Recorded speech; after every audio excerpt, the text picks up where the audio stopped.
കാരുണ്യനാഥേ കൃപാസനമാതേ മറിയാംബികേ വരദാനവാരിധി ജപമാലറാണി ആവേ ആവേ Ave Maria കനിവിൻ്റെ അമ്മേ കാരുണ്യനാഥേ കൃപാസനമാതേ മറിയാംബികേ വരദാനവാരിധി ജപമാലറാണി ആവേ ആവേ Ave Maria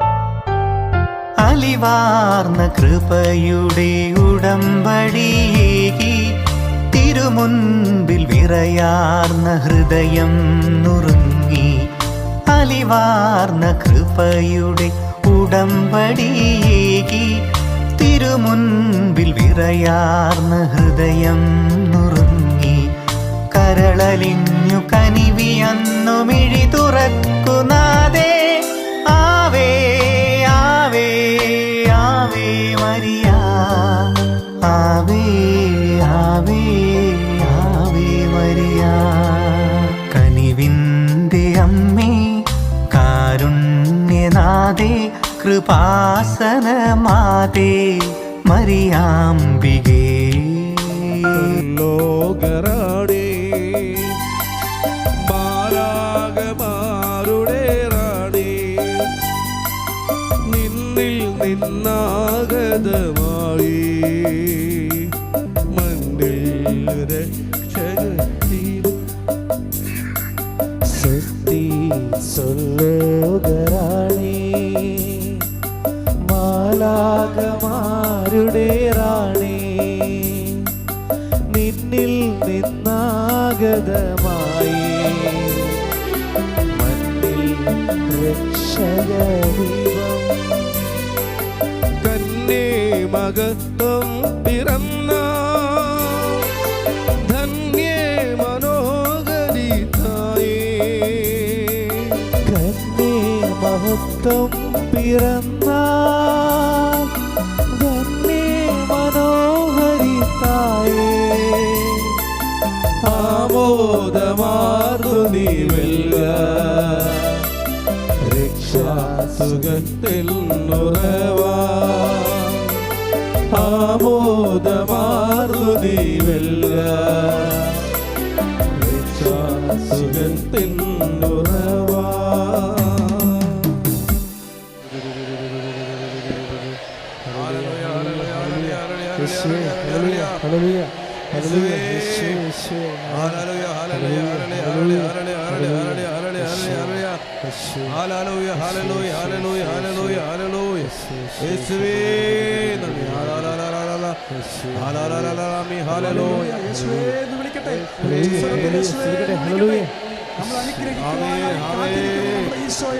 ഉച്ചസ്വരത്തിൽ വിളിക്കട്ടെ ഈശോയെ. തൊണ്ട തുറന്ന് സർവസ്വരത്തിൽ സർവശക്തിയോടുകൂടി ഈശോയെ ഞങ്ങൾ അനുഗ്രഹിച്ചതിനെ ഓർത്ത് നന്ദി പറയുന്ന കർത്താവേ, എൻ്റെ പേര് ചൊല്ലി വിളിച്ചതിനെ ഓർത്ത് നന്ദി പറയുന്ന കർത്താവേ, അനേകം മക്കൾ ഈ അൽത്താരയിൽ സാക്ഷ്യം പറയുവാൻ അവരെ അനുഗ്രഹിച്ചതിനെ ഓർത്ത് നന്ദി പറയുന്ന കർത്താവേ, ഞങ്ങളെയും അനുഗ്രഹിച്ച കർത്താവേ നന്ദി. ഹല്ലേലൂയ ഹല്ലേലൂയ ഹല്ലേലൂയ ഹല്ലേലൂയ ഹല്ലേലൂയ ഹല്ലേലൂയ ഹല്ലേലൂയ. സന്തോഷത്തോടിരിക്കുക.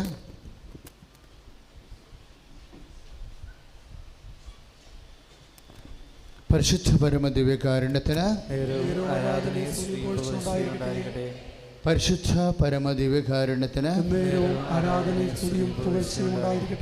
പരിശുദ്ധ പരമ ദിവ്യകാരുണ്യത്തിന്. പ്രിയപ്പെട്ടവരെ, നമ്മൾ സാക്ഷ്യങ്ങൾ കേൾക്കുമ്പോൾ നമ്മൾക്ക് മനസ്സിലാകുന്ന സത്യസന്ധമായൊരു വിഷയം, കൃപാസനത്തിലെ പരിശുദ്ധ അമ്മ ബൈബിൾ കാലങ്ങൾ ആവർത്തിക്കുക. നമ്മളിവിടെ ഇപ്പോഴും സാക്ഷ്യം കേട്ട പല സാക്ഷ്യങ്ങളും നമ്മൾ ബൈബിളിൽ വായിച്ചിട്ടുള്ളതാണ്. അപ്പോൾ ബൈബിളിലെ വചനമാണത് നമുക്കറിയാം. പക്ഷേ ഇപ്പം നമ്മൾ അത് നേരിട്ട് കാണുകയാണ് ഇവിടെ. പ്രത്യേകിച്ച് അശ്വതിയുടെ സാക്ഷ്യം നിങ്ങൾ ശ്രദ്ധിച്ച് കാണാം. ആ സാക്ഷ്യം കേട്ടപ്പോൾ എനിക്ക് സ്വല്പം ഇച്ഛാഭംഗമാണ് ഉണ്ടായത്. കാര്യം ആ സാക്ഷ്യം അവതരിപ്പിച്ച രീതി ശരിയായില്ല. കാര്യം അശ്വതിയുടെ വരവ് ഞാൻ ഇന്ന് ഓർക്കുന്നുണ്ട്. ഇപ്പോൾ ഒരാഴ്ചയായുള്ളൂ. ഞാനകത്തിരിക്കുമ്പോൾ രൂക്ഷസ് വന്ന് പറഞ്ഞു, അച്ഛൻ ആരെയും കണ്ടില്ലെങ്കിലും കരം കാണാൻ പറ്റുന്ന അവസ്ഥയല്ലായിരുന്നു. രാത്രി വരെ കാണാനുള്ള ആൾക്കാരെല്ലാം ചീട്ടെടുത്ത് അവിടെ ക്യൂ നിൽക്കുന്ന അവസ്ഥയിൽ ചീട്ടില്ലാത്ത ആൾക്കാരെ കാണാൻ വലിയ പാടാണ്. അങ്ങനെ വന്നാൽ അവസാനം അവിടെ എടുത്ത ആൾക്കാർ പോകുമ്പോൾ രാത്രിയാവും, ഒത്തിരി രാത്രിയാവും. അപ്പം ഞാനെങ്ങനെ എന്ത് ചെയ്യണമെന്നറിയാൻ പാടില്ലാതെ അങ്ങനെ അകത്ത് ഇരുന്ന് പ്രാർത്ഥിച്ച് വിഷമിക്കരുത്. അപ്പോഴാണ് പറഞ്ഞത്, ഒരു കുഞ്ഞവിടെ വന്ന് നിൽക്കുന്നുണ്ട്, ഒരു ആക്സിഡൻറ്റ് പറ്റിയതാണ്. ആക്സിഡൻറ്റിൽ അവളുടെ കണ്ണ് മൊത്തം പോയി, ഒന്നും കാണാൻ പാടില്ല.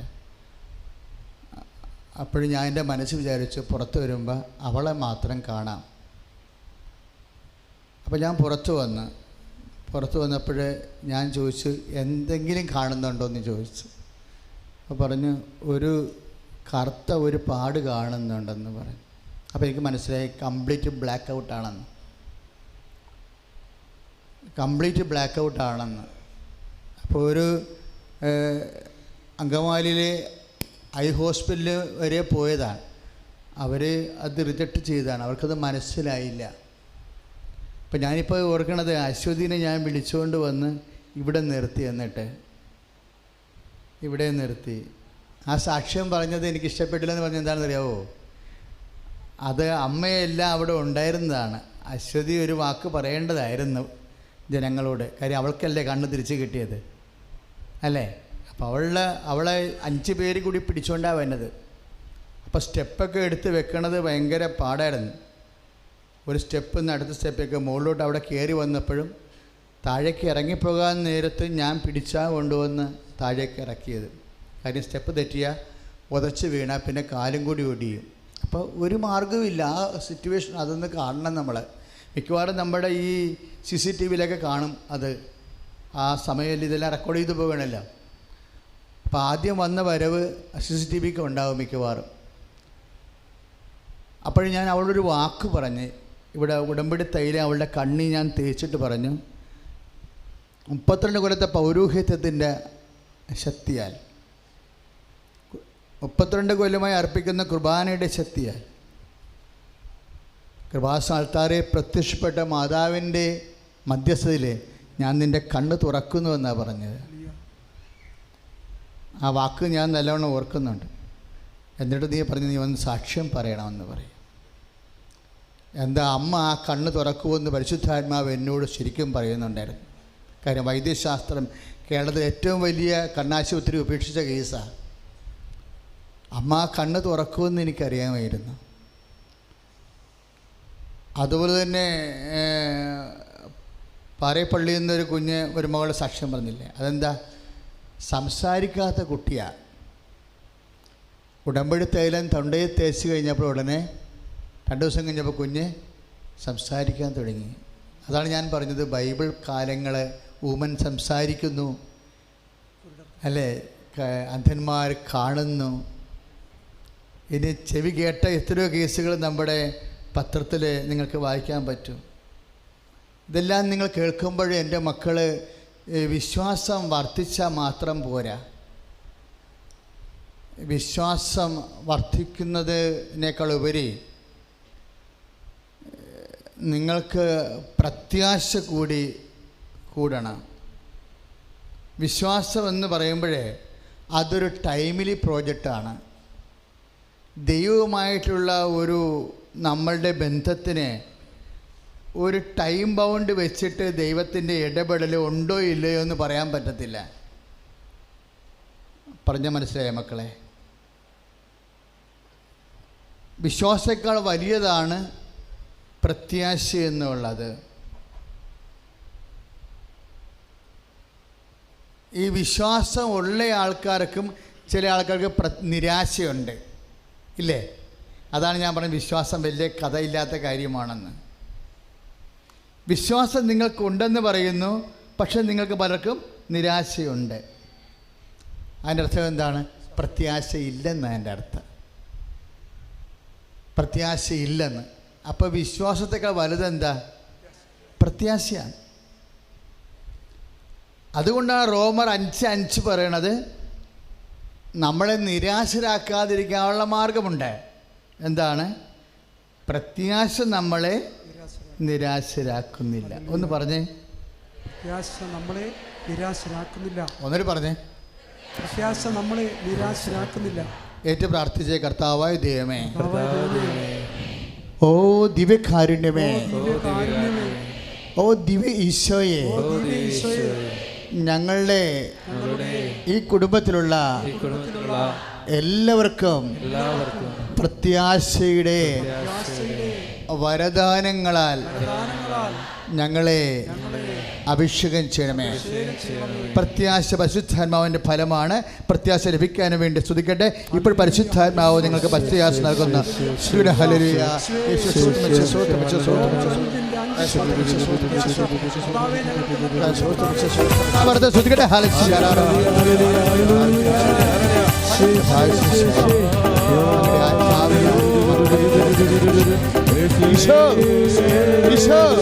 സ്പർശിക്കണമേ കർത്താവേ. അടിപ്പുറ പോലെ വൈദാഖാലം പോലെ കർത്താവിന്റെ ശക്തി തരട്ടെ. യേശു നാമത്തിലെ മഹോദ്രോഗങ്ങളും മഹാരോഗങ്ങളും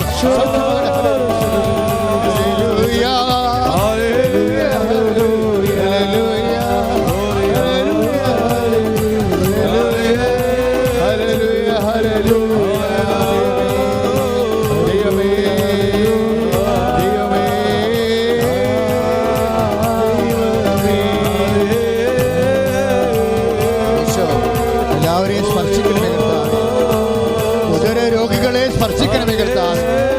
വയറ് മുഴച്ചു വരുന്നവരെ സ്പർശിക്കണമേ കർത്താവേ. ഉദര രോഗികളെ സ്പർശിക്കണേ കർത്താവേ. കിഡ്നി രോഗികളെ സ്പർശിക്കണമേ കർത്താവേ. യേശു ക്രിസ്തു നാമത്തിൽ കിഡ്നി രോഗങ്ങളെ സൗഖ്യമാകട്ടെ. ഹല്ലേലൂയ, ഹല്ലേലൂയ, ഹല്ലേലൂയ,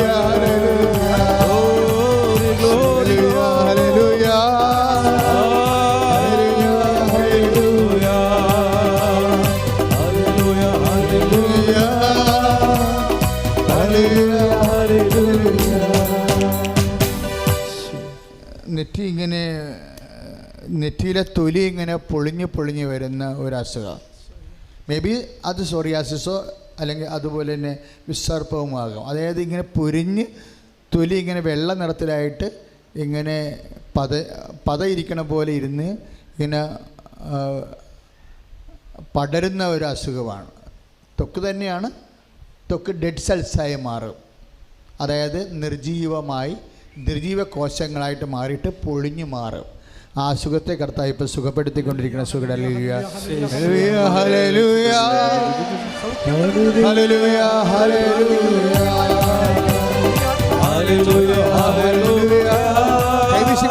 കൈവീശിക്കൊണ്ട് നാമത്തെ മഹത്വപ്പെടുത്തുന്ന കർത്താവേ. നാമത്തെ മഹത്വപ്പെടുന്ന കർത്താവേ. സഭയിലുള്ള സാന്നിധ്യം പ്രകടമാക്കണമേ. യേശു ക്രിസ്തുവിന്റെ ഉന്നതമായ നാമത്തിലെ മാർഗ രോഗങ്ങളെ സൗഖ്യമാകട്ടെ. ഹല്ലേലൂയ, ഹല്ലേലൂയ, ഹല്ലേലൂയ, ഹല്ലേലൂയ, ഹല്ലേലൂയ, ഹല്ലേലൂയ. പരിശുദ്ധ പരമദിവ്യകാരുണ്യത്തിന് മക്കളെ, പ്രത്യാശയെക്കുറിച്ച് പറഞ്ഞില്ലേ? റോമ 5:5 ലേഖനം എന്താ പറഞ്ഞത്? പ്രത്യാശ നമ്മളെ നിരാശരാക്കുന്നില്ല. എങ്ങനെയാണ് ഈ പ്രത്യാശ നമ്മളെ നിരാശരാക്കാത്തത്? നമ്മൾ ചിന്തിയിരിക്കുന്ന നമ്മൾ ചിന്തിയിരിക്കുന്ന പരിശുദ്ധാത്മാവിനാൽ ദൈവത്തിൻ്റെ സ്നേഹമെന്തെന്ന് നമ്മളറിയുന്നു. അപ്പോഴേ പ്രത്യാശ നമ്മളിലേക്ക്, നിങ്ങൾക്കറിയാവോ, പരിശുദ്ധാത്മാവിൻ്റെ ദാനമാണ് പ്രത്യാശ. അതായത് പരിശുദ്ധാത്മാവിൻ്റെ ദാനങ്ങൾ പറയുമ്പോൾ ഗലാത്യ 5 ലേഖനം, ഗലാത്യ 5:21, 22, ഗലാത്യ 5:22 പരിശുദ്ധാത്മാവിൻ്റെ ഫലങ്ങൾ എല്ലാവർക്കും അറിയാം എന്ന് പറഞ്ഞതിന് ശേഷം പൗലോസ് അപ്പോസ്തലൻ പറയണത് സ്നേഹം, ക്ഷമ, ദയ, നന്മ, വിശ്വസ്തത. പക്ഷേ സ്നേഹം എന്ന് പറഞ്ഞിട്ട് പിന്നെ എന്താ പറയണത്? ക്ഷമ എന്നാ പറയണത് അല്ലേ? ക്ഷമ എന്ന് പറഞ്ഞാൽ എന്താ? കാത്തിരിക്കണ സ്നേഹമാണ് ക്ഷമ. You got the point? പിടികിട്ടിയോ? പരിശുദ്ധാത്മാവിൻ്റെ ഫലങ്ങളെന്ന് പറഞ്ഞിട്ട് എന്താ പൗലോസ് പറയണത്? ഇപ്പോൾ റോമ 5:5 നമ്മൾ വായിക്കുന്നു, കഷ്ടത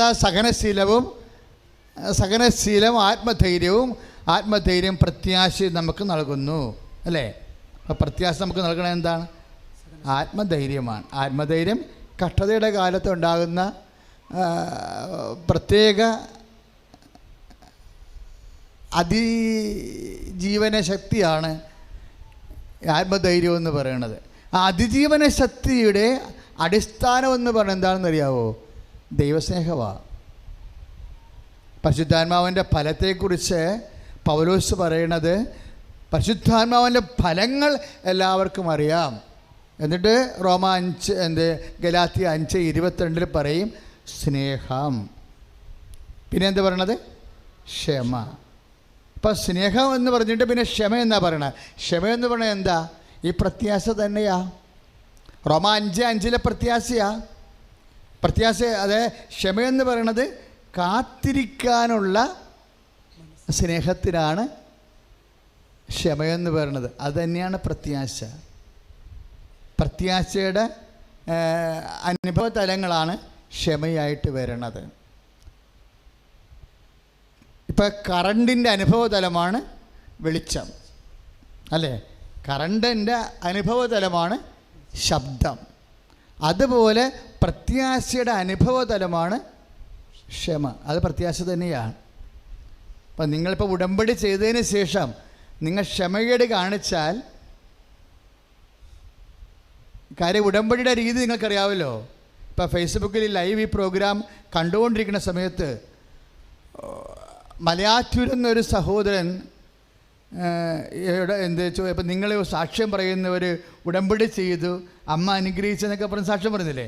അപ്പോൾ ഈ പ്രോഗ്രാം ലൈവായിട്ട് കണ്ടുകൊണ്ടിരിക്കുന്ന ആൾക്കാരുണ്ട്. അവർ കമൻറ്റ് ചെയ്യും ഉടനെ, എന്താണ് ഉടമ്പടി, വാട്ട് ഈസ് ഉടമ്പടി?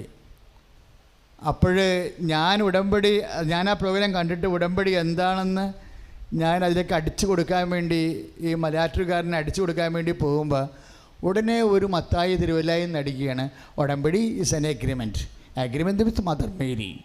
ഇംഗ്ലീഷിൽ ഒരു പാരഗ്രാഫ്. എനിക്ക് ഭയങ്കര സന്തോഷമായി.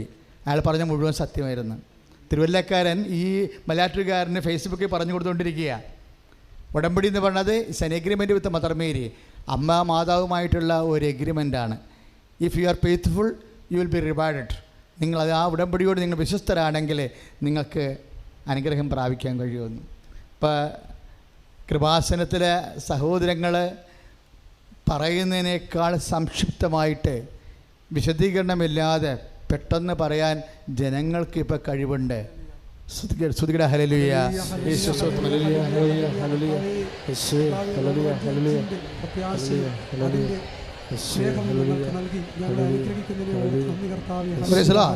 അപ്പോൾ ഉടമ്പടിയുടെ തന്നെ ഉള്ള കാര്യം, ഉടമ്പടി കാലത്തിൻ്റെ മീതെയുള്ള പ്രാർത്ഥനയാണ്. അതായത് കാലം നോക്കാത്ത പ്രാർത്ഥനയാണ്. നിങ്ങൾക്കറിയാമല്ലോ, സമയമായില്ലെന്ന് ഈശോ പറഞ്ഞാൽ, അമ്മ ഒരു സമയം കുറിച്ചാൽ പിന്നെ ഈശോ അത് തിരുത്തത്തില്ല. അതാണ് കാനായിൽ സംഭവിച്ചത്. അതാണ് കാനായിലെ ഒഴിഞ്ഞ കൽഭരണികൾ പോലെ നമ്മളും 6 ഒഴിഞ്ഞ കൽഭരണി അമ്മയുടെ മുമ്പിൽ വെച്ചിട്ടുണ്ട്. അതിൽ നമ്മൾ വിശ്വാസം നിറച്ചു വെച്ചിരിക്കുന്നു. ഇപ്പം അച്ഛൻ പറയണത് വിശ്വാസം മാത്രം നിറച്ചാൽ പോരാ, പിന്നെ എന്താണ്? പ്രത്യാശ നിറക്കണം. പ്രത്യാശ എന്ന് പറഞ്ഞാൽ എന്താ? സ്നേഹം തന്നെയാണ്. ഗലാത്യ 5:22 പരിശുദ്ധാത്മാവിൻ്റെ ഫലങ്ങൾ എല്ലാവർക്കും അറിയാമെന്ന് പറഞ്ഞിട്ട്, സ്നേഹമെന്ന് പറഞ്ഞിട്ട് പിന്നീട് എന്താ പറയണത്? ക്ഷമ. ക്ഷമ എന്താണ്? കാത്തിരിക്കുന്ന സ്നേഹം. ക്ഷമയെന്ന് പറഞ്ഞാൽ എന്താണ്? കാത്തിരിക്കുന്ന സ്നേഹമാണ്. സ്നേഹം തന്നെയാണ്. പക്ഷേ സ്നേഹിക്കുന്ന വ്യക്തികൾ എന്തു ചെയ്യും? 5 കൊല്ലമായി മക്കളില്ലാത്തവരെ ഇല്ലേ? നമ്മൾ ആ സാക്ഷ്യം കേട്ടതാണ്. ഈ മാസത്തെ സാക്ഷ്യങ്ങളിൽ ഏറ്റവും നല്ല സാക്ഷ്യങ്ങളൊന്നാണ് 16 കൊല്ലമായിട്ട് മക്കളില്ലാത്തവർ. അപ്പോൾ ആ ഫയൽ അവരെ ക്ലോസ് ചെയ്തതാണ്. ഞാനത് 2-3 കൂട്ടായ്മ പറഞ്ഞു. എന്താ കാര്യത്തിൽ 16 കൊല്ലം മക്കളില്ലാതിരുന്നിട്ട് പെട്ടെന്ന് അഹറോൻ്റെ ഉണക്ക വടി പൂത്തതുപോലെ അവരുടെ ജീവിതം അങ്ങോട്ട് പുഷ്പിക്കുക.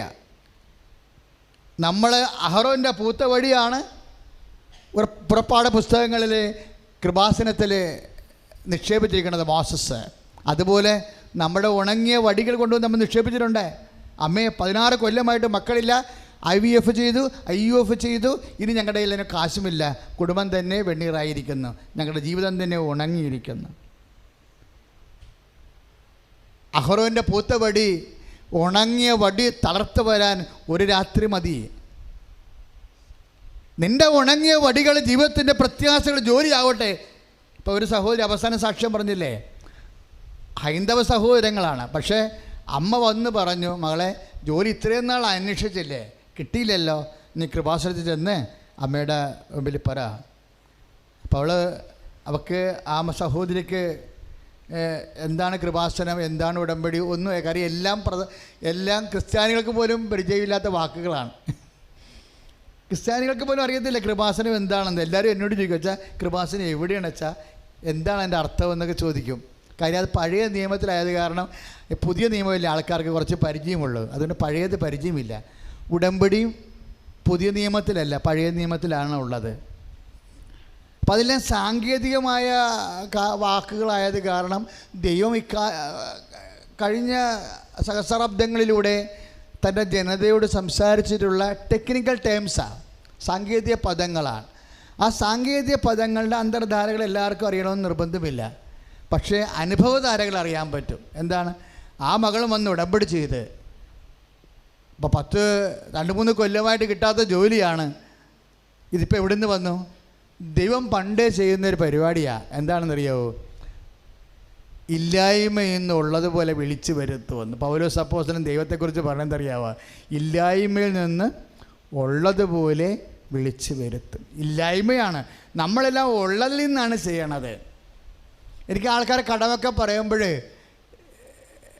ചിലരെന്നോട് വീടില്ല അച്ഛാന്നൊക്കെ പറയത്തില്ലേ. അപ്പോഴേ ഞാൻ ചോദിക്കും, സ്ഥലമുണ്ടോ? പറയും സ്ഥലവുമില്ല എന്ന് പറയും. അപ്പം ഞാൻ ചിരിക്കും. അവരെ കളിയാക്കി ചിരിച്ചതാണോ? അല്ല, ശുദ്ധശൂന്യമാണ്. ദൈവത്തിന് പ്രവർത്തിക്കാൻ പറ്റിയ കാലാവസ്ഥയാണ്. എന്താ കാര്യം? ആദിയിൽ ദൈവം ആകാശം ഭൂമി സൃഷ്ടിച്ചു എന്ന് പറഞ്ഞില്ലേ ബൈബിൾ തുടങ്ങണത്? ഭൂമി രൂപരഹിതമാണെന്ന്. എന്ത് ചെയ്യണം? സ്ഥലമില്ല, പിന്നെ എങ്ങനെ വീട്? ഒരു രൂപവും ഇല്ല, രൂപരഹിതവും ശൂന്യവുമായിരുന്നു. എന്ന് വെച്ചാൽ ചിലർ പറഞ്ഞാൽ വണ്ടിക്കാശ് കടം മേടിച്ചവരാണ് ഇവിടെ എത്തിയ ശൂന്യമാണ്. അതൊക്കെ കേൾക്കുമ്പോൾ ഉള്ളിൽ സന്തോഷം വരും. എന്താ കാര്യം അറിയാമോ? പഴയ ഈ ഭൂമിയുടെ ആദ്യത്തെ അവസ്ഥയിലെ പോലെ ജീവിതമായി മാറുകയാണ്. ഇനി എന്താണ്? ആദ്യ ദൈവം ആകാശം ഭൂമിയെ സൃഷ്ടിച്ച് ഭൂമി രൂപരഹിതമായിരുന്നു, ആഴത്തിന് മീതെ അന്ധകാരം വ്യാപിച്ചിരുന്നു. പണിയല്ലേ? വായ്പ മേടിക്കാൻ പോലും ഇല്ല, കിട്ടാവുന്ന പാട്ടും എല്ലാം വാങ്ങിച്ചിട്ടുണ്ട്. എങ്ങോട്ട് പോകണം, എവിടെ കൈനീട്ടണമെന്ന് പോലും അറിയത്തില്ല. ഒരു മൂവ്മെൻറ്റ് മുന്നോട്ട് പോകാൻ പറ്റുന്നില്ല, അന്ധകാരമാണ്.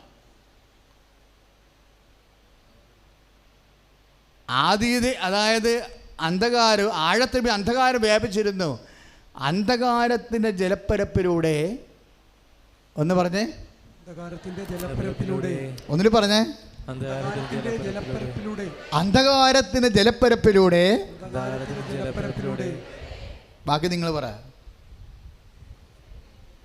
ആ ദൈവത്തിൻ്റെ ആത്മാവ് ചലിച്ചു. കൈ അടിച്ച് കർത്താൻ ശ്രമിക്കുക. സ്തുതിയുടെ ഹല്ലേലൂയ. അന്ധകാരത്തിൻ്റെ ജലപ്പരപ്പിലൂടെ ദൈവത്തിൻ്റെ ആത്മാവ് ചലിച്ചു.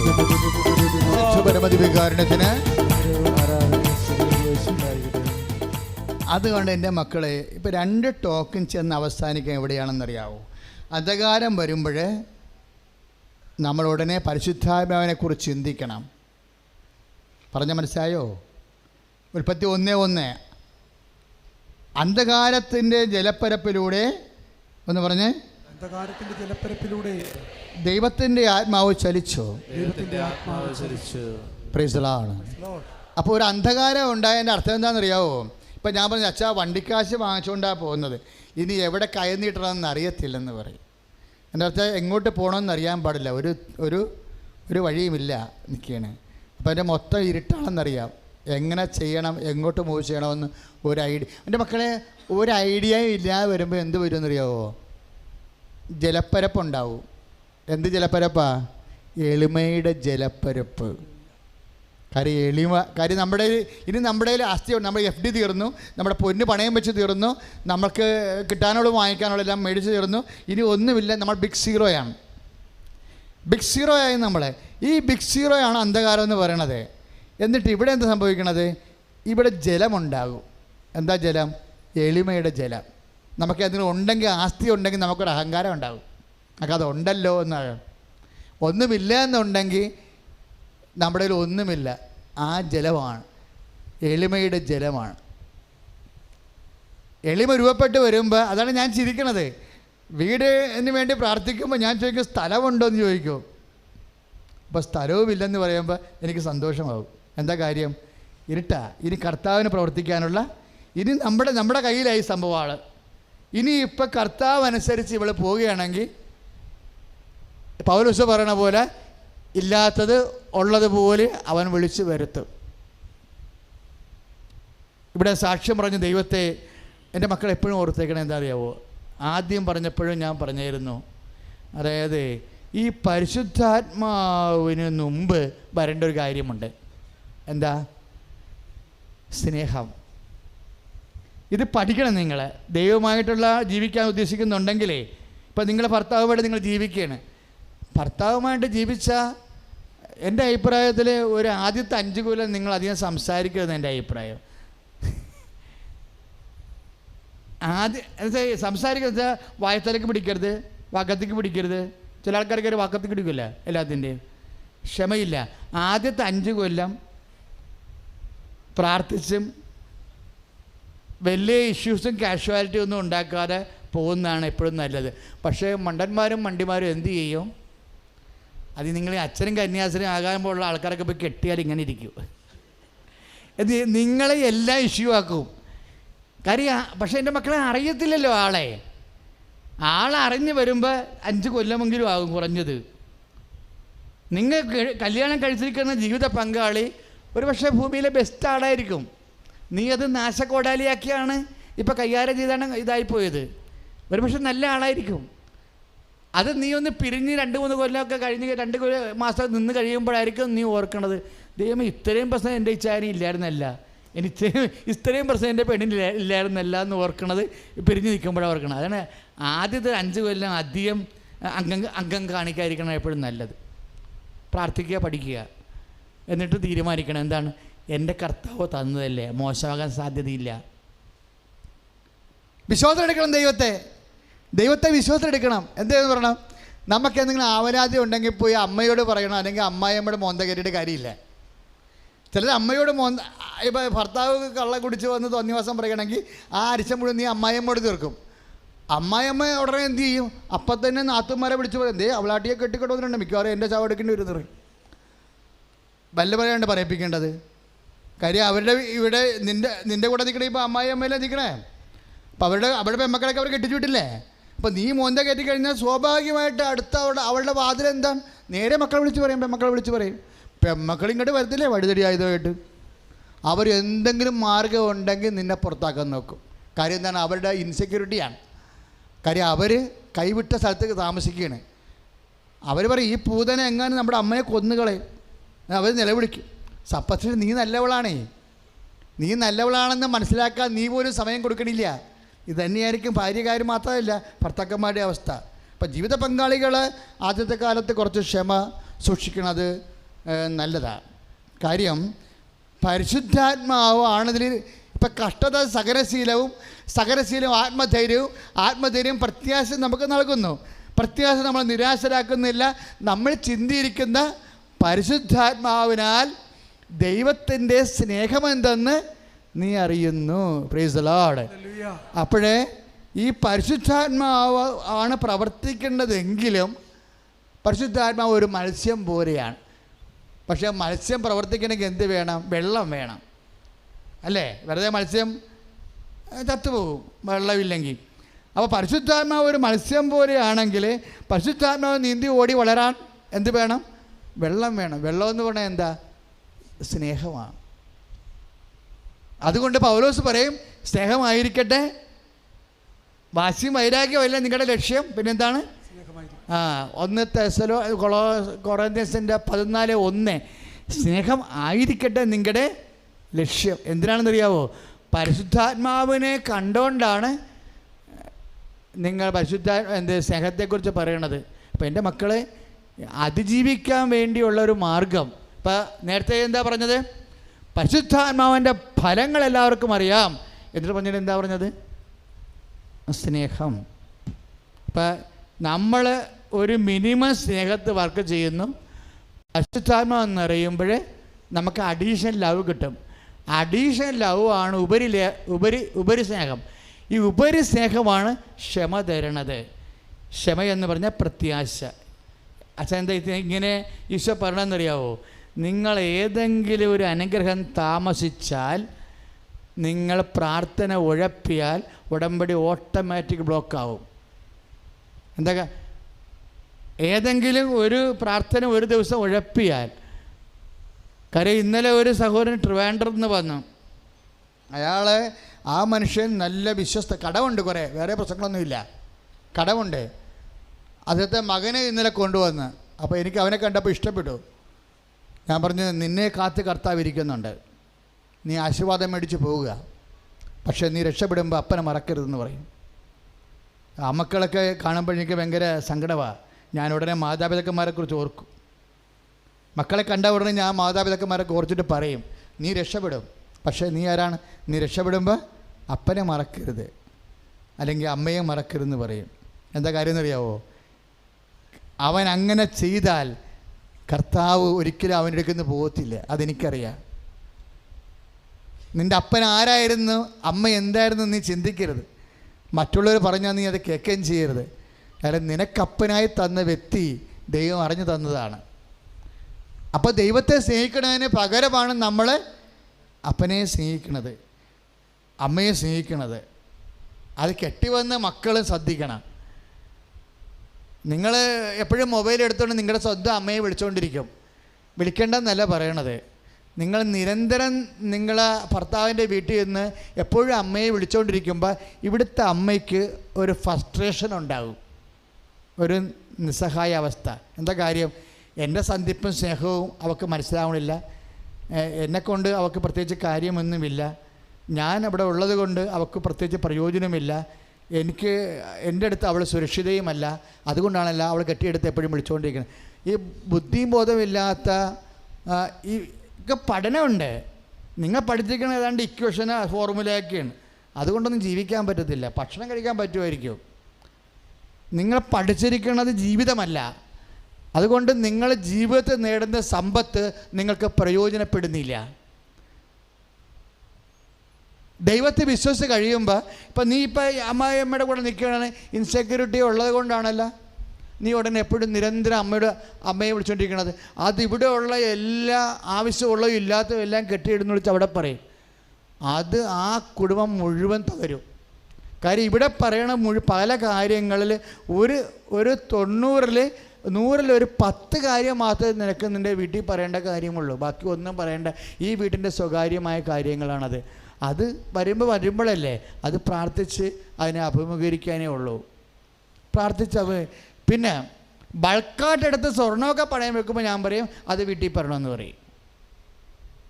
ഇപ്പം നമ്മൾ കെട്ടി വന്ന ഉടനെ എടുത്തിട്ട് 10 പവനോ 40 പവനോ കൊണ്ടുപോയി പണയം വെക്കത്തില്ലേ, ആ കേസൊക്കെ ഞാൻ പറയും അത് നീ ശ്രദ്ധിക്കണം. കാര്യം നീ അപ്പനും അമ്മയാണെന്ന് പറഞ്ഞാലും ഈ വീടൊക്കെ നിൻ്റെതാണെന്നൊക്കെ പറഞ്ഞ് കെട്ടിക്കും. ഈ 40 പവൻ കൊണ്ട് പണയം വെച്ചിട്ട് അവസാനം നമ്മൾ ഞൊട്ടേണ്ടി വരും. അപ്പം അങ്ങനെയുള്ള സീരിയസ് കേസ് എല്ലാം പറയണമെന്നല്ല, സീരിയസ് കേസ് വരുമ്പോൾ നമ്മൾ സംസാരിക്കേണ്ട ബട്ടിൽ സംസാരിച്ചിരിക്കണം, സംസാരിക്കേണ്ടവരോടും സംസാരിച്ചിരിക്കണം. അതിൻ്റെ കുഴപ്പമൊന്നുമില്ല. അല്ലെന്നുണ്ടെങ്കിൽ നാളെ കാലങ്ങളിൽ നീ ഇറങ്ങേണ്ടി വരുമ്പോൾ നിൻ്റെ മാല 40 പവന് 20 പവന് ആർക്ക് കൊടുത്തു, എന്തിന് കൊടുത്തു എന്ന് നമുക്ക് അറിയാൻ പറ്റത്തില്ല. അപ്പോൾ നമ്മളോട് പറഞ്ഞിരിക്കുന്നത് ഈ വീടിൻ്റെ അകത്ത് ഓഹരി ഉണ്ടെന്നാണ് പറഞ്ഞിരിക്കുന്നത്. ആ വീടിന് തന്നെ ആ 3 വീടിൻ്റെ കടം ചിലപ്പോൾ ഉണ്ടാവും ഇല്ലേ? അപ്പോൾ അങ്ങനെ സ്വർണം പോരുമ്പോൾ തന്നെ അപ്പം നിങ്ങൾ പറയണം വീട് എഴുതി തന്നാൽ മാത്രമേ ഈ സാധനം തരത്തുള്ളൂ എന്ന് പറയണം. അപ്പോൾ പറയും ഞങ്ങളുടെ ഓഹരിയുണ്ട്, ഞങ്ങളെ നോക്കണം, പിന്നെ ഇളയ മരുമക്ക് ഒന്നും കൊടുത്തിട്ടില്ല, അവരെ നോക്കണം, അതെല്ലാം കണക്കാക്കുന്നു. അപ്പം എല്ലാം കച്ചിന്തയും പറയണത്. സാമ്പത്തിക കാര്യത്തിൽ എൻ്റെ മക്കൾ സംസാരിക്കുന്നതാണ് നല്ലതെന്നാണ് അച്ഛൻ ഇത്രയും നാളെ കിട്ടിയിരിക്കുന്ന, വേറെ വിഷയമല്ല. സാമ്പത്തിക വിഷയം വരുമ്പോൾ സഹിക്കാൻ പറ്റാത്ത സാമ്പത്തിക വിഷയമല്ല, ചില സഹിക്കാവുന്നതാണ്, മൈൻഡ് ചെയ്യേണ്ട. പക്ഷെ സഹിക്കാൻ പറ്റാത്ത സാമ്പത്തിക വിഷയങ്ങൾ വരുമ്പോൾ നിങ്ങൾ സംസാരിക്കേണ്ടവരോട് ആരോടായാലും സംസാരിക്കുന്നതായിരിക്കും നല്ലത്. അല്ലെങ്കിൽ കുറച്ച് കഴിയുമ്പോൾ പൊട്ടം കളിക്കും. കാര്യം മനുഷ്യന് പണ്ട് മുതലേ അറിയാവുന്ന കളിയാണ് പൊട്ടം കളി. അതിന് പ്രത്യേകിച്ച് പഠിക്കേണ്ട കാര്യമൊന്നുമില്ല, ഇങ്ങനെ കൈമലത്തിയാൽ മതിയല്ല. അപ്പോൾ നാളെ കാലങ്ങളിൽ നിൻ്റെ ജീവിതവും നിൻ്റെ കുഞ്ഞുങ്ങളെ നോക്കി കൈമലത്തേണ്ട ഒരു അവസ്ഥ വരരുത്. എന്നിട്ട് അതിന് ഉത്തരവാദിത്തമുണ്ട്. സുതുകട ഹല്ലേലൂയ, യേശു സ്തോത്രം, ഹല്ലേലൂയ,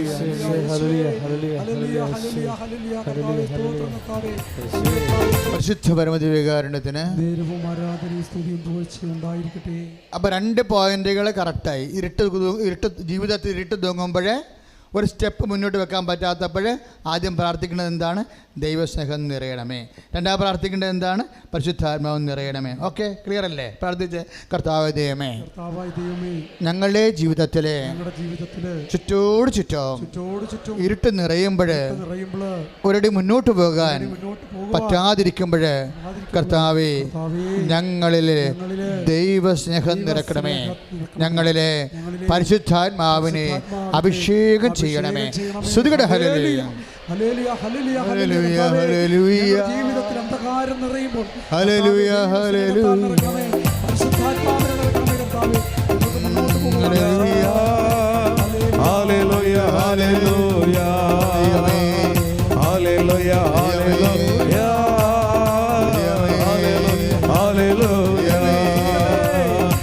ഹല്ലേലൂയ, ഹല്ലേലൂയ.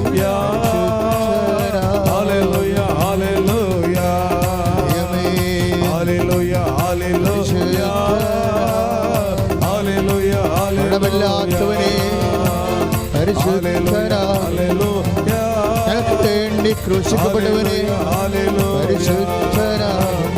ഹല്ലേലൂയ, ഹല്ലേലൂയ, ഹല്ലേലൂയ, ഹല്ലേലൂയ. Praise the lord. ഹല്ലേലൂയ. യേശുവേ സ്തോത്രം, യേശുവേ നന്ദി, യേശുവേ ആരാധന. എൻ്റെ മക്കളെ, എന്താ ഇങ്ങനെ പ്രത്യാശയെക്കുറിച്ച് പറഞ്ഞതെന്നറിയാവോ? പ്രത്യാശ എന്ന് പറയുന്നത് എന്താണ്? കാത്തിരിക്കുന്ന സ്നേഹം എന്ന് പറഞ്ഞേ. പ്രത്യാശ എന്ന് പറയുന്നത് കാത്തിരിക്കുന്ന സ്നേഹമാണ്. എന്താ കാര്യം എന്ന് വെച്ച് കഴിഞ്ഞാൽ, പ്രത്യാശ എന്ന് പറഞ്ഞാൽ ആർക്കും ഒരു കുന്തവും മനസ്സിലാവത്തില്ല. എപ്പോഴും നമ്മൾ കേൾക്കും പ്രത്യാശയെന്ന്. പക്ഷേ ബിബ്ലിക്കലായിട്ട് അല്ല, എക്സ്പീരിയൻഷ്യൽ ബിബ്ലിക്കൽ തിയോളജി, അനുഭവവേദ്യമായ ബൈബിൾ ശാസ്ത്രം അനുസരിച്ച്, ബൈബിൾ ശാസ്ത്രം പലവിധമുണ്ട്, സാങ്കേതിക ശാസ്ത്രമുണ്ട്, ഹെർമനറ്റിക്സ് ഒക്കെ എന്നൊക്കെ പറയും. അച്ഛൻ ഇവിടെ പറയുന്നത് എക്സ്പീരിയൻഷ്യൽ ബിബ്ലിക്കൽ ആണ്. അതായത് അനുഭവവേദ്യമായ ബൈബിൾ ദൈവശാസ്ത്രം അനുസരിച്ച് പ്രത്യാശ എന്ന് പറയുന്നത് എന്താണ്? കാത്തിരിക്കുന്ന ദൈവസ്നേഹമാണ്. എന്താണ്? സ്നേഹമാണ് എൻ്റെ പ്രധാനപ്പെട്ട കാര്യം. പക്ഷേ എന്നെ സ്നേഹിക്കുന്ന ദൈവം എന്നെ വെറും കൈയോടെ പറഞ്ഞേക്കത്തില്ല. പ്രൈസ് ദി ലോർഡ് എന്ന് പറഞ്ഞ്, എന്നെ സ്നേഹിക്കുന്ന ദൈവം എന്നെ വെറും കൈയോടെ പറഞ്ഞേക്കത്തില്ല. നിങ്ങൾ വിശ്വസിക്കണ്ട? അതെ, എന്താ കാര്യം എന്നറിയാവോ? കർത്താവ് അങ്ങനെയാണ് അപ്പം വർദ്ധിപ്പിച്ചത് ഇല്ലേ?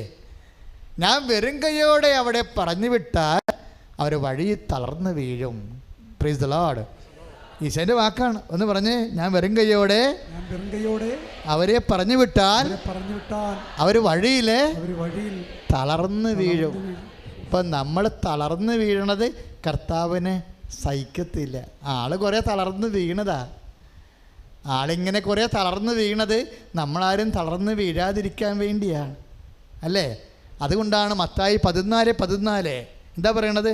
ഞാൻ വെറും കൈയോടെ അവരെ പറഞ്ഞു വിട്ടാൽ, എന്ന് പറഞ്ഞേ, ഞാൻ വെറും കൈയോടെ അവരെ പറഞ്ഞു വിട്ടാൽ അവർ വഴിയിൽ തളർന്ന് വീഴും. അവർ വഴിയിൽ തളർന്നു വീഴും. Price the Lord. അപ്പം നമ്മൾ വഴിയിൽ തളർന്ന് വീഴാതിരിക്കാൻ, ഇപ്പം നിഷ എന്ന് പറഞ്ഞൊരു മോള് സാക്ഷ്യം പറഞ്ഞില്ലേ? അപ്പം നിഷ ഇവിടെ വരുമ്പോൾ ഇവിടെ പ്രാർത്ഥന ആ ദിവസങ്ങളൊന്നും ഇല്ല. ഞാൻ അത് ഒന്നും ഓർക്കുന്നുണ്ട്. ആ മോളിവിടെ വരുമ്പോൾ ഇവിടെ പ്രാർത്ഥന ആ ദിവസങ്ങളിൽ പ്രാർത്ഥനയില്ല.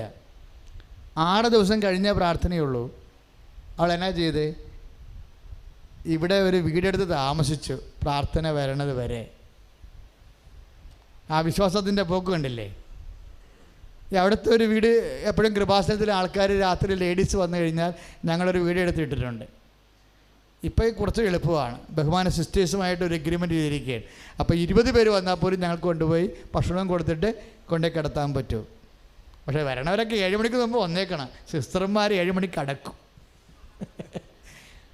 പക്ഷെ എന്നാലും മാതാവ് കുറേ സംഭവങ്ങളും സൗകര്യങ്ങളൊക്കെ ഒരുക്കി തന്നിട്ടുണ്ട്. അപ്പോൾ മകളവിടെ വന്ന് നിന്നതല്ല, അവളിവിടെ ഉള്ള കുർബാനയൊക്കെ പങ്കെടുത്തിട്ട് ഇവിടുന്ന് പത്രം വാങ്ങിച്ചുകൊണ്ട് പോയി. അവൾ പറഞ്ഞില്ലേ 400 രൂപയുടെ പത്രം മേടിച്ചോണ്ട് വന്നില്ലേ? മേടിച്ചുകൊണ്ട് പോയി ആശുപത്രിയിലെല്ലാം കൊടുക്കും. ആശുപത്രി ചെയ്തിട്ട് ഇപ്പോൾ അവൾ സാക്ഷ്യം പറഞ്ഞപ്പോൾ എന്താ പറയണത്? ഒരു അപ്പോസ്തലനെ പോലെ തോന്നിയെന്ന്. ആ വാക്കൊക്കെ ഇങ്ങനെ അളന്ന് തൂക്കിയാണ് പറഞ്ഞിരിക്കുന്നത്. ഞാൻ കൊച്ചിനെ ഓർക്കാൻ കൂടി ഇല്ല ഇപ്പോഴും, എന്നാലും സാക്ഷ്യം ഞാൻ ഓർക്കുന്നുണ്ട്.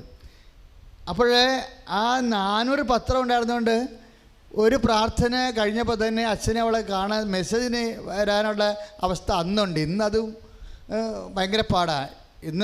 അന്ന് തന്നെ ഇല്ല. പക്ഷേ എമർജൻസി നിങ്ങൾ ബ്രദേഴ്സിനോട് സംസാരിച്ച ബ്രദേഴ്സ് വിശദീകരിക്കണം, എൻ്റെ അടുത്ത് വന്ന് സിറ്റുവേഷൻ അതാണെന്ന് വിശ്വസിക്കണം. അപ്പോൾ അച്ഛനെയും അത് കേസ് കേട്ട ആത്മാർത്ഥമാണെന്ന് തോന്നണം. അല്ലാതെ ചില ആൾക്കാർ വരും, ഞങ്ങൾ ഇന്ന് അമേരിക്ക പോവുകയാണ്, നാളെ ദുബായി പോവുകയാണ് എന്നൊക്കെ പറഞ്ഞത് കള്ളന്മാരാണ്. അതൊക്കെ ഒരു പ്രാർത്ഥന, ഒരു സ്വർഗസ്ഥനായ പിതാവ് പോലും ചെല്ലാൻ മനസ്സില്ലാത്ത ആൾക്കാർ തരികിട പരിപാടിയിലൂടെ പുറംവാതിലൂടെ അനുഗ്രഹം അടിച്ചെടുക്കാൻ പറ്റുമോ എന്നുള്ള നോക്കുന്ന ആൾക്കാരാണ്. അതെന്ന് വെച്ചാൽ മൈൻഡ് പോലും ചെയ്യത്തില്ല. കാര്യം സത്യസന്ധനാണ് ദൈവത്തിലെങ്കിൽ കേൾക്കുമ്പോൾ നമുക്കറിയാൻ പറ്റും. പലവർ വന്ന് പറഞ്ഞ് ആ ശുശ്രൂഷ എല്ലാം കഴിഞ്ഞ് ഈ ആൾക്കാരെ വന്ന് മോളെന്നോട് സംസാരിക്കുമ്പോൾ ഞാൻ പറഞ്ഞു, നമ്മളിനി ടെസ്റ്റ് എടുത്തിട്ടില്ല. എന്താ കാര്യം? നിനക്കത്, അതായത് ഇത് റിസൾട്ട് വരാതെ നമ്മൾ ടെസ്റ്റ് എഴുതത്തില്ല, പഠിക്കാൻ പോകത്തില്ല. അത് മെസ്സേജാണത്, പഠിക്കാൻ പോകണ്ട എന്നാണ്. വീണ്ടും IELTS പഠിക്കാൻ പോകണ്ട, MOHN സംഭവമായിരുന്നു. റിസൾട്ട് വരട്ടെ. റിസൾട്ട് വരുമ്പോൾ നമുക്കുള്ള ഗുണമെന്ന് അറിയാമോ? സമയം. കൃപാസനത്തിൻ്റെ അമ്മ എന്താണ്? സമയത്തിൻ്റെ അമ്മയാണ്. ക്ലോക്ക് കാണിച്ചുകൊണ്ടല്ലേ പ്രത്യക്ഷപ്പെട്ടത്. ഇപ്പം സമയമെന്ന് പറഞ്ഞു. ഇപ്പം വിജയകുമാരൊക്കെ ഇടയ്ക്ക് എന്നെ വിളിക്കും, അച്ഛാ നാളെ കോടതി പോവുകയാണെന്ന് പറയും. ഞാൻ നാളെ എപ്പോഴാണ് കോടതി? നാളെ 11 മണിക്ക്. കുഴപ്പമില്ല, ഒരു കുർബാനയ്ക്ക് സമയമുണ്ട്. എന്താ പറയണത്? ഒരു കുർബാനയ്ക്ക്, ഒരു ആരാധനയ്ക്ക് സമയമുണ്ട്. അതായത് നിങ്ങൾ കോടതി പോകുന്ന മുമ്പ് ഇവിടെ ഒരു കുർബാന ഉണ്ട്, ഇവിടെ ഒരു ആരാധനയുണ്ട്, നമുക്ക് സമയമുണ്ടെന്ന്. ഒരു കുർബാനയ്ക്ക് സമയം വേണമെന്നില്ല, ഒരു 5 മിനിറ്റ് സമയം കിട്ടിയാൽ മതി. സമയം കിട്ടാതിരിക്കലാണ് പ്രശ്നം. സമയം കിട്ടിയാൽ അമ്മ ആക്ട് ചെയ്തോളൂ ആ സമയത്തിനുള്ളിൽ. അപ്പോൾ ഞാൻ പറഞ്ഞ ടെസ്റ്റ് ഇനി നീ 2வது പഠിക്കാൻ പോകണ്ട, നിൽക്ക്, ടെസ്റ്റ് വരട്ടെ. ആ സാക്ഷ്യം നിങ്ങൾ ശ്രദ്ധിക്കണം. ആ നൈപുണ്യ പരീക്ഷ റിസൾട്ട് വരണത് 6 പോയിന്റിൽ നിന്നാണ് തുടങ്ങണത്. അതാണ് C എന്ന് പറയണത്. ഇനി അവൾക്ക് ലഭിക്കാൻ സാധ്യതയുള്ള ഇത് C+ ആണ്. B കിട്ടത്തില്ല. B കൊടുത്ത ചരിത്രമില്ല. ഒക്കെ കുഞ്ഞ് പറഞ്ഞു ഇപ്പോഴേ. B കിട്ടത്തില്ല. അത് 7.5 ആണ് B. അത് കിട്ടത്തില്ല. പക്ഷെ അമ്മ തീരുമാനിച്ചാൽ ഈ 6-7.5 ആവും. അത് ഞാൻ കണ്ടിട്ടുണ്ട്. എക്സ്പയറായ പാസ്പോർട്ട് വെച്ച് വിസ മേടിക്കണത്. ഞാൻ അമ്മയോട് പറയും, അമ്മ ഇതൊക്കെ കള്ളത്തരമല്ലേ എന്ന് പറയും. പക്ഷെ വേറെ മാർഗമില്ല, എക്സ്പയറാണ്. അത് എവിടെയാണെന്നറിയാം, ഡൽഹി ഇറങ്ങിക്കഴിഞ്ഞ് എംബസിലോട്ട് പോകുമ്പോഴാണ് ഭർത്താവ് പറയണേ, ഇടി അവിടെ നിന്ന് വിറക്കണേ, ഇടി എംബസിലോട്ട് പോകാനായി 9:45. ഇപ്പോഴാണ് ഞാൻ നോക്കുമ്പോൾ നമ്മുടെ ഇന്നലെ ഈ പാസ്പോർട്ട് ഇന്നലെ എക്സ്പയർ ആയെന്ന്, ഡേറ്റ് അത്രയും ശ്രദ്ധിച്ചില്ല. എന്നിട്ട് ആ മനുഷ്യർ വാക്ക് പറയും, നീ അമ്മയുടെ മുമ്പിൽ നിന്നോളാൻ, പ്രത്യക്ഷീകരണ പ്രാർത്ഥനയുടെ നീലത്തിരിയും കത്തിച്ച് നീ അമ്മയുടെ മുമ്പിൽ നിൽക്കാൻ. അപ്പോൾ അതിന് പറ്റിയ ഇടിവെട്ട് ഭാര്യ, കാര്യം അവൾ അതിൻ്റെ അപ്പുറത്തെ ചെയ്യണ ആളാണ്. അവൾ നിൽക്കുകയല്ല, അവൾ കൈപിരിച്ച് നിന്ന് നീലത്തിരിയും കത്തിച്ചുണ്ട്. എംബസിയിലെ ഓഫീസർ പാസ്പോർട്ട് പോലും ചോദിപ്പിക്കത്തില്ല. ചോദിച്ചാൽ കള്ളത്തരം, അമ്മ ചോദിപ്പിക്കത്തില്ല. അമ്മ എന്ന് പറഞ്ഞ ആ വാക്കിൻ്റെ അകത്ത് ഒരു അഭയമുണ്ട്. കൈ ഇടിച്ച് കിടത്താണ്. പരിശുദ്ധ പരമദിവ്യകാരുണ്യത്തിന് ആരാധനയും സ്തുതിയും പോഴ്ചയുണ്ടായിരിക്കട്ടെ. നമ്മൾ എന്തിനാ സ്തുതിക്കണമെന്ന് അറിയാവോ? കർത്താവ് തരുന്ന വചനങ്ങളെ പറയാൻ പറ്റത്തുള്ളൂ. കർത്താവാണ് എൻ്റെ ചിട്ടയൊക്കെ തീരുമാനിക്കുന്നത്. അപ്പോൾ എനിക്ക് വചനം കിട്ടുന്നവരെ ഞാൻ നിങ്ങളെ കൊണ്ട് പ്രാർത്ഥിപ്പിക്കുകയോ സ്തുതിപ്പിക്കുകയോ ചെയ്യുമ്പോഴേ വചനം കേട്ടുകൊണ്ടിരിക്കുന്ന ജനങ്ങളിൽ കർത്താവ് പ്രവർത്തിച്ചുകൊണ്ടിരിക്കും. ആ സമയത്ത് നിങ്ങളുടെ നടുവേദനകൾ, അതുപോലെ തന്നെ ശരീരത്തിലുള്ള മുഴകൾ, ഇങ്ങനെയെല്ലാം, അല്ലെങ്കിൽ നിങ്ങളുടെ ജീവിതത്തിൻ്റെ സാങ്കേതിക വിഷയങ്ങൾ നിങ്ങൾക്കറിയാമല്ലോ. സാക്ഷ്യം കേട്ട സ്ഥിതിക്ക് നിങ്ങൾ നോക്കുമ്പോൾ നമുക്ക് മനസ്സിലാകും, വേറെ ജീവിതത്തിൻ്റെ എല്ലാ വിഷയങ്ങളും അമ്മ കൈകാര്യം ചെയ്യുന്നുണ്ടല്ലേ. ഒരു മനുഷ്യന് സ്വാഭാവികമായിട്ട് സംഭവിക്കാൻ ഈ ആധുനിക ലോകത്തുള്ള സങ്കീർണമായ എല്ലാ വിഷയങ്ങളുടെ പേരും കൈകാര്യം ചെയ്യുന്നുണ്ട്. എൻ്റെ മക്കൾ എന്താ ചെയ്യേണ്ടത്? നിങ്ങൾ അമ്മയുടെ ഒരു സാന്നിധ്യവും ഇടപെടലും വ്യക്തതയും ഉറപ്പും വരുത്താൻ വേണ്ടി അമ്മയുടെ വാക്ക് പാലിച്ചാൽ മതി. എന്താണ്? അവൻ പറയണത് പോലെ ചെയ്യാൻ. അതാണ് നമ്മൾ യോഹന്നാൻ 2:7 എന്ന് പറഞ്ഞ അവൻ പറയുന്നത് പോലെ ചെയ്യുക. അപ്പോൾ ഉടമ്പടിയിൽ എടുത്ത മക്കൾ ദൈവത്തിൻ്റെ വാക്കുകൾ പാലിക്കണം. ആ സംഭവം നടക്കുന്നുണ്ടോ എന്നല്ല നോക്കേണ്ടത്, ദൈവത്തിൻ്റെ വാക്കുകൾ പാലിക്കുന്നുണ്ടോ എന്ന് നോക്കണം. ഈ വ്യത്യാസം അതാണ്. ജഡിക മനുഷ്യനാണെങ്കിൽ അയ്യോ വേണേൽ കമ്പ്യൂട്ടർ നോക്കണ്ടിരിക്കും, റിസൾട്ട് വന്നില്ലല്ലോ, ദൈവം മാടി, അതിന് കൂട്ടുകാരൊക്കെ വിളിച്ചു ചോദിച്ചുകൊണ്ടിരിക്കും. ലോകത്തിലുള്ള മുഴുവൻ ആൾക്കാർ ഇവളുടെ അസ്വസ്ഥത എല്ലായിടത്തും കൊടുത്ത് എല്ലാവരെയും അസ്വസ്ഥമാക്കിയിട്ട് എല്ലാവരെയും ഭ്രാന്തി പിടിച്ചിട്ട് ഇവളും വന്ന് തുടലേക്ക് കിടക്കും. ഇങ്ങനെ കുറേ ഭ്രാന്തികൾ ഇറങ്ങിയിട്ടുണ്ട്. അവർ വിശ്വാസികളല്ല. ശരിക്കും പറഞ്ഞാൽ നിങ്ങൾ ഉടമ്പടി കാലത്ത് ചെയ്യേണ്ടത് എന്താണെന്ന് വെച്ച് കഴിഞ്ഞാൽ ദൈവത്തിൻ്റെ വാക്ക് പാലിക്കപ്പെടുന്നുണ്ടോ പറഞ്ഞാൽ മനസ്സിലായില്ലേ? അല്ലാതെ നമ്മളുടെ പ്രാർത്ഥന ഫലിക്കുന്നുണ്ടോ എന്നല്ല നോക്കേണ്ടത്. അത് ദൈവം നോക്കിക്കൊള്ളും. അത് നമ്മുടെ കയ്യിലുള്ള കാര്യമാണോ? അല്ല. നമ്മുടെ വെള്ളം വീഞ്ഞാകുന്നുണ്ടോ അത് ആ വിഷയം നമ്മുടേതല്ല. നമ്മുടെയാണോ? നമ്മുടെ ഒരു കാര്യമുണ്ട് അവിടെ. അവൻ പറഞ്ഞതുപോലെ ചെയ്യുക, അതാണ് നമ്മുടെ കാര്യം. ഇപ്പം നമ്മുടെ കാര്യം നമ്മൾ ചെയ്യത്തുമില്ല, ദൈവത്തിൻ്റെ കാര്യത്തെക്കുറിച്ച് നമ്മൾ അലോസരപ്പെടുകയോ. അതാണ് ചില ആൾക്കാർക്ക് ഉടമ്പടി താമസിക്കുന്നതിൻ്റെ കാര്യം. പ്രാർത്ഥിക്കുക, കർത്താവ് ദൈവമേ, ഉടമ്പടിയുടെ ജീവശാസ്ത്രം അനുസരിച്ച് അവൻ പറയണത് പോലെ ചെയ്യുക എന്ന അടിസ്ഥാനത്തില് കർത്താവിന്റെ വചനങ്ങള് എൻ്റെ ജീവിതത്തില് പ്രാവർത്തികമാക്കുവാനും ദൈവം എൻ്റെ അനുഗ്രഹ തലങ്ങളില് ഉള്ള ഇടപാടുകളെ ദൈവത്തിനായി സമർപ്പിച്ച് വിട്ടുകൊടുത്ത് പ്രത്യാശയോടെ കാത്തിരിക്കുവാനും അമ്മേ, പരിശുദ്ധ അമ്മേ, ദേവമാതാവേ, ഞങ്ങൾക്ക് വേണ്ടി മധ്യസ്ഥം വഹിക്കണമേ. സ്തുതിക്കട്ടെ. ഹല്ലേലൂയ. ഈശോ ക്രിസ്ത്യാനികളുടെ ദൈവമല്ല, പിന്നെന്താണ്? മനുഷ്യരാശിയുടെ ദൈവമാണ്. അത് പുതുരാജാക്കന്മാരുടെ വരവോടുകൂടി അത് മനസ്സിലാകുന്നുണ്ടേ. ജ്യോതിശാസ്ത്രജ്ഞന്മാർ, വിജാതിരായിട്ടുള്ളവർ കർത്താവിനെ കണ്ട് ജനനം പറഞ്ഞ് വന്ന് ജന്മദിന കാഴ്ചകൾ അർപ്പിക്കുമ്പോൾ സുവിശേഷം പറയണത് എന്താണ്? ജനതകളുടെ പ്രകാശമായിട്ടാണ് ഈശോ വെളിവാക്കുന്നത്. അതുകൊണ്ട് ആര് വിശ്വസിച്ചാലും ഇല്ലെങ്കിലും നിന്റെ ആത്മരക്ഷയ്ക്ക് നിത്യജീവനും വേണ്ടി A single name is given, the name of Jesus Christ. ഒരേ ഒരു നാമമേ നൽകപ്പെട്ടിട്ടുള്ളൂ നിന്റെ നിത്യരക്ഷയ്ക്ക് വേണ്ടി. കർത്താവായ യേശു ക്രിസ്തു നാമം കൈ അടിച്ച് കർത്താൻ.